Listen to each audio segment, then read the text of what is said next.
Ukraine outsmarts Russia's S-400, ignites $400 million disaster on Crimean Bridge. Today, Ukraine conducted a precisely engineered deep strike. It reshapes the strategic map of the war. This single operation caused $400 million in Russian losses. It was built on timing and misdirection. The weapon was no larger than a suitcase. They did not use brute force. Instead, the mission used layered deception. It happened inside one of Russia's most heavily protected corridors. A lone aircraft slipped in. It released its payload. Then, it slipped back out. The defenses did not understand what happened. What appears at first to be scattered activity across sea and sky is, in reality, the opening phase of a tightly sequenced plan. To understand how this operation unfolds, the story must begin at its earliest moment. At 4:50 a.m., the Crimean Bridge stands in darkness, unaware that its most vulnerable minutes have already begun. For the second time in 6 months, Russia's $4 billion logistical artery is about to face another catastrophic failure. But this event is not shaped by a truck bomb or a drifting sea drone. The twisted steel that will soon fall into the Kerch Strait will bear the unmistakable signatures of American-made glide bombs, precision punctures from the GBU-39 small-diameter munition. Ukraine's goal is not simply to hit the bridge again, but to overload and misdirect Russia's defenses long enough for a single F-16 Block 50 to fly directly into the center of one of the world's densest air defense zones and escape intact. The operation is known internally as Blindfolded Bear, a plan that depends on both advanced American hardware and improvised drone decoys built in Ukrainian garages. Minutes earlier, Ukraine had already committed its main asset, an F-16 Block 50 carrying 4 GBU-39 bombs, each capable of striking a pinpoint from 46 miles away. These weapons are designed for surgical precision, not brute force destruction, but today their target is not simply the bridge structure. It is a weakened expansion joint at pylon 145 and a Russian ammunition convoy transporting 152 artillery shells. The mission requires perfect timing. A bomb striking only the bridge deck causes structural damage. A bomb detonating inside a convoy carrying approximately 500 tons of explosive material produces effects comparable to a tactical nuclear-level blast, without radiation. For this to work, Ukraine must neutralize the Russian S-400 Triumph battery guarding the airspace. The S-400's 92 N6E gravestone radar can track up to 300 targets simultaneously and establishes a kill zone stretching 250 miles. Its 48 N6 interceptor missiles weigh over 4,000 pounds and travel at Mach 6, fast enough to strike an aircraft before the pilot registers the launch. Against this system, an F-16 flying alone is technically committing suicide. So Ukraine does not attempt to beat the S-400 with speed or altitude. Instead, it attempts to break its brain. 4:45 a.m. The Black Sea is pitch black. An F-16 hugs the waves at 550 knots. The altitude is a dangerous 200 feet. The pilot, known by the call sign Ghost, sees his threat receiver glowing with Russian search radars sweeping the horizon. If he climbs now, he dies within 12 seconds. He waits for the distraction. Right on cue, the ocean surface stirs 3 miles ahead. 10 Magura 555C naval drones suddenly halt and open their top hatches. From their decks, 40 modified FPV drones launch upward in a concentrated swarm. Each Magura carries 4 quadcopters, bypassing the range limit of FPV batteries by physically delivering them near the target area. As the swarm climbs to 5,000 feet, half of the Magura boats immediately turn back toward open waters. They are too valuable to lose. The remaining 5 advance. These 5 are the sacrificial decoys. The boats activate corner reflectors, metallic devices that artificially inflate their radar signatures, making these 18-foot craft appear like 60-foot landing vessels. Above them, the 40 FPV drones switch on spoofing pods that broadcast frequency-hopping signals designed to mimic the radar return of low-flying cruise missiles. To an observer, they are small plastic machines, but to the S-400 operator, they appear as 40 separate threats approaching from multiple vectors. The S-400's logic processor begins to choke, overwhelmed by priority targets. It is a denial of service attack, executed through physics, not software.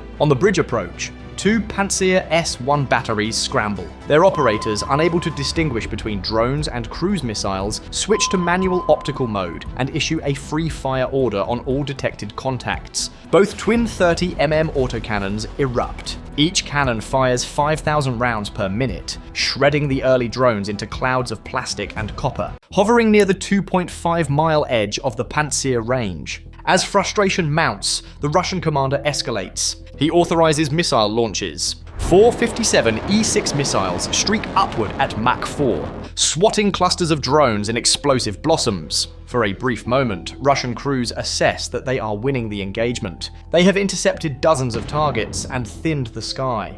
What they do not realize is that their focus has shifted upward, away from the sea surface, where the main deception is unfolding. At a distance of 12 miles, Ghost watches the engagement unfold on his instruments and through the distant flashes on the horizon. Auto cannon tracers and missile exhaust paint the horizon. But at his altitude, 180 feet above the water, Earth's curvature hides him from the Pantsirs and partially from the S-400. The drone swarm has forced Russian radars to focus on higher altitude threats, neglecting the low altitude approaches. Ghost advances at 600 miles per hour, maintaining silence and avoiding afterburner to mask his thermal signature. As Russian defenses continue blasting drones from the sky, the Muras begin their second phase. 24 drones have been destroyed, another dozen drift down smoking. But the last of the airborne swarm keeps the S-400 overwhelmed just long enough for the Mura boats to initiate their own close-in diversion. 5 Muras surge toward the bridge at 45 knots, activating high-power emitters to imitate the radar signature of incoming cruise missiles. Russian Pantsir operators, their cannons cooling from earlier fire, now swing downward, aiming at the churning water. Patrol boats join the defense, sending bursts into the waves. One Mura is eliminated, another splits apart under heavy fire.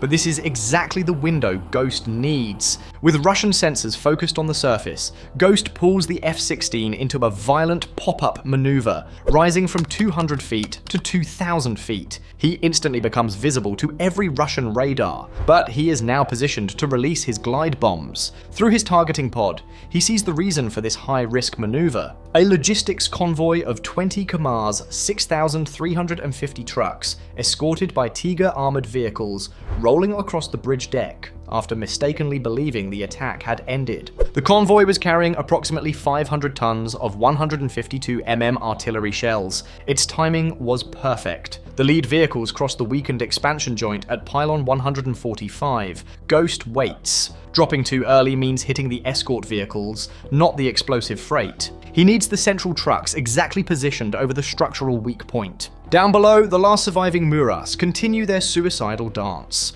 Russian vessel Sergei Kotov unleashes its AK-630 rotary cannon, bathing the water in steel. Magura 4 is blown apart. Magura 5 slips behind the ship's stern and begins circling the bridge pylon while emitting radar noise that mimics a formation of bombers. Russian sensors erupt in confusion once more. Ghost sees the moment. The center of the convoy is now precisely over pylon 145. He releases 2 GBU-39 bombs. Their wings deploy instantly, catching the wind and gliding towards their programmed target. But the relief is short-lived. The S-400 operator resets his radar filters, clearing the screen of clutter in seconds. The false bomber formation disappears. In that instant, the F-16 appears cleanly on the scope, a lone target at 2,000 feet. A 48N6 missile launches, accelerating to Mach 6. Ghost rolls inverted, diving back to sea level, pulling 9 Gs as he deploys flares and chaff. But the missile seeker is designed to resist these decoys. It closes rapidly. Ghost executes a Doppler notch maneuver, aligning his jet perpendicular to the radar beam, momentarily blending into ground clutter. The missile hesitates, then reacquires. A second later, a blast shakes the sky. But it is not Ghost. The missile has struck one of the GBU-39 bombs mid-glide, its threat prioritization logic choosing the incoming munition over the retreating fighter. Ghost survives, but one bomb remains. And that single bomb continues its glide, unaffected by the chaos. It tracks flawlessly towards the bridge. It pierces the canvas cover of the central truck. It burrows into 5 tons of 152 shells. For a fraction of a second, silence. Then a sympathetic chain reaction detonates the entire convoy. The blast is enormous, effectively a large-scale non-nuclear thermal event. A fireball more than 130 feet across engulfs the span, with temperatures estimated at approximately 5,400 degrees Fahrenheit. Asphalt liquefies, steel deforms instantly. Pylon 145 buckles 5 meters downward. A 300-foot section of the Crimean Bridge collapses into a twisted, impassable ruin. As Ghost streaks away at Mark 1.1 with only 800 pounds of fuel remaining, the orange glow reflected on his canopy confirms the mission's success. In the smoke and settling debris, Russia faces catastrophic losses. Infrastructure damage, destroyed ammunition, crippled logistics, and a repair bill contributing to the $400 million operational toll inflicted during this single strike. When the smoke finally disperses, analysts estimate that Ukraine expended roughly $1 million on drones, sea platforms, and glide bombs to inflict several $100 million in damage and sever a key Russian supply artery. The Southern Front will feel the impact for months, but the question remains. Will this be the strike that finally undermines Russia's grip on Crimea, or will Moscow attempt another costly reconstruction? What are your thoughts? Share with us in the comments section below.